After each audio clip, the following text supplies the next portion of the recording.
Learning with Wasim में आपकी खिदमत में हाजिर हूँ एक नई वीडियो के साथ। हमेशा की तरह इस ख्वाहिश के साथ खुश रहें, मुस्कुराते रहें, लर्निंग करते रहें, क्योंकि लर्निंग ही ज़िंदगी है। तो मैं आज आपको बताऊंगा untold truth about currency trap. अब आप कहेंगे कि करेंसी ट्रैप क्या होता है, तो मैं थोड़ा सा इसको ब्रीफ कर देता हूँ ताकि आप बेहतर तरीके से समझ सकें। आप जानते हैं कि इस वक्त दुनिया में जितनी भी ट्रेडिंग होती है, जितना भी कारोबार होता है, या आप भी जो अर्निंग करते हैं वो इन शेप ऑफ करेंसी करते हैं। आपको एक करेंसी मिलती है, आप जिस मुल्क में रहते हैं उस मुल्क की करेंसी आपको सैलरी में या आपकी सर्विसेज के अगेंस्ट या आपको बिजनेस के अगेंस्ट प्रॉफिट में मिलती है। कभी आपने सोचा है कि क्या ये करेंसी जो है ये मनी है या नहीं है? तो इस सवाल का जवाब आपको इस वीडियो को देखने के बाद मिल जाएगा। तो चलते हैं। आप जानते हैं कि जब आज से हज़ारों साल पहले इंसान किसी भी चीज़ को तब्दील करने के लिए, क्योंकि पैसा या करेंसी का तो कोई कॉन्सेप्ट था नहीं, तो एक बार्टर सिस्टम होता था जिसमें एक काश्तकार जो है वो अपने चावल या अपनी फसल जो है वो आगे किसी और को दे देता था और उससे अपनी ज़रूरत के मुताबिक जो चीज़ भी है, बर्तन या इस तरह की जो भी चीज़ है, वो उससे ले लेता था। काश्तकार के अलावा जो बर्तन बनाने वाला है वो अपनी चीज़ें दे के कुछ और चीज़ें ले लेता था, सर्विसेज ले लेता था। तो ये एक बार्टर सिस्टम था जिसमें जानवर पालने वाला अपने जानवर दे देता था और एग्रीकल्चर की कोई चीज़ ले लेता था। सो ये एक बार्टर सिस्टम था जिसमें एक्चुअली कमोडिटी के बदले में कमोडिटी मिलती थी। कुछ अरसे बाद लोगों ने ये रियलाइज़ किया कि काफ़ी दफ़ा ऐसा होता है कि एक एग्रीकल्चरिस्ट जो है उसने फसल उगा ली है लेकिन उसकी किसी को ज़रूरत नहीं है, तो वो उसके पास पड़े पड़े ख़राब हो रही है। तो इन्होंने एक फ़ैसला किया कि हम किस तरीके से बेहतर और आसान कमोडिटी को सिलेक्ट कर लें ताकि हम आपस में जो कारोबार करते हैं वो बार्टर सिस्टम में हम उन कमोडिटीज़ का करें जो कि सबके लिए एक्सेप्टेबल हों। तो उस वक्त फिर कॉपर, जानवर और इस तरह अनाज, इस तरह मुख्तलिफ कमोडिटीज़ का बार्टर शुरू हुआ। कुछ अरसे बाद उनको ये भी मुश्किल लगने लगा और उन्होंने अंदाज़ा किया कि नहीं, ये भी बहुत मुश्किल है, क्योंकि सम टाइम आपको बड़ा ढूंढना पड़ता था कि आपने अपनी पसंद की चीज़ लेने के लिए किस आदमी के पास जाना है जो आपकी चीज़ के बदले में आपकी पसंद की चीज़ भी दे दे। सो इन्होंने एक ऐसा आइटम या ऐसी कमोडिटी ढूंढी जिसकी हर एक को ज़रूरत थी। तो इन्होंने गोल्ड एंड सिल्वर में ट्रेड करना शुरू कर दिया। तो इस तरह गोल्ड एंड सिल्वर के कॉइन्स वजूद में आए और गोल्ड एंड सिल्वर से ट्रेड शुरू हो गया।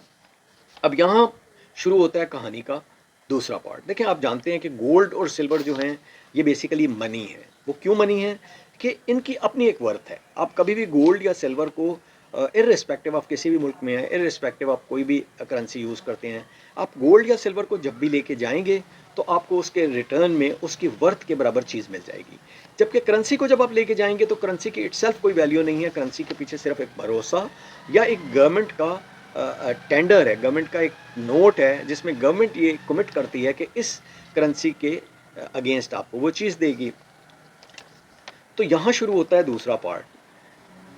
लोगों ने जब गोल्ड और सिल्वर में काम शुरू किया तो उनको अंदाज़ा हुआ कि इसको संभालना बड़ा मुश्किल काम है और चोरी भी हो जाता है और फिर इसको ले जाना भी हर जगह कैरी करना मुश्किल काम है। सो उन्होंने राब्ता किया सुनारों के साथ, गोल्ड स्मिथ के साथ, और उन्होंने ये कहा कि आप हमारा सोना रख लें और उसके बदले में हमें रसीद दे दें कि इतना सोना आपके पास पड़ा हुआ है। उस रसीद से हम दुनिया में अपना कमोडिटी एक्सचेंज करेंगे, अपना कारोबार करेंगे, अपनी सर्विसेज के पैसे लेंगे।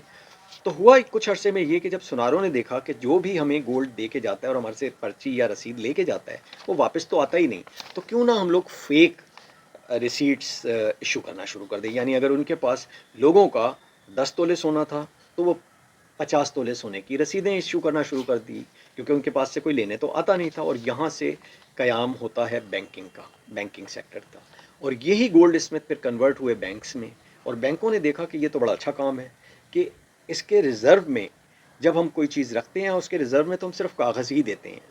और इस तरह फिर करेंसी शुरू हुई और ये करेंसी आस्ते आस्ते बढ़ते बढ़ते इस लेवल पे पहुंच गई कि आजकल गवर्नमेंट्स के पास या बैंक्स के पास उस करेंसी के अगेंस्ट किसी किस्म का रिज़र्व 10% से ज़्यादा नहीं होता। यही वो ट्रैप है जो आपको समझना चाहिए। और जब भी आप इन्वेस्टमेंट करें तो आप ये सोच के करें कि देखें, बैंक हों या गवर्नमेंट हों, उनके करेंसी नोट्स हों, बहरहाल वो उनकी अपनी कोई वैल्यू नहीं, उनके पीछे सिर्फ एक वादा है, उनके पीछे सिर्फ एक टेंडर नोट है, एक क्रेडिट नोट है।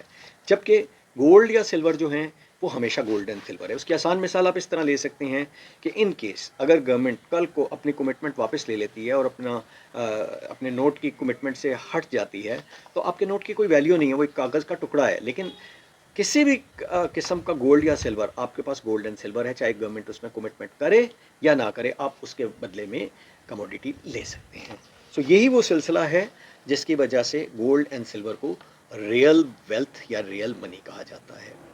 आपको यहाँ मैं ये भी बता दूं कि बैंक्स जो हैं वो किस तरह काम करते हैं। वो सिर्फ आपकी रकम का 10% एज अ फ्रैक्शनल इन्वेस्टमेंट अपने पास रखते हैं और 90% लोन देते हैं जिसमें उनको प्रॉफिट होता है, और उस प्रॉफिट में से वो अपना शेयर निकाल के आपको प्रॉफिट देते हैं। तो ये तो हमारी एक अजम्पशन या एक हमारी सोच है, लेकिन दर हकीकत ऐसा नहीं होता।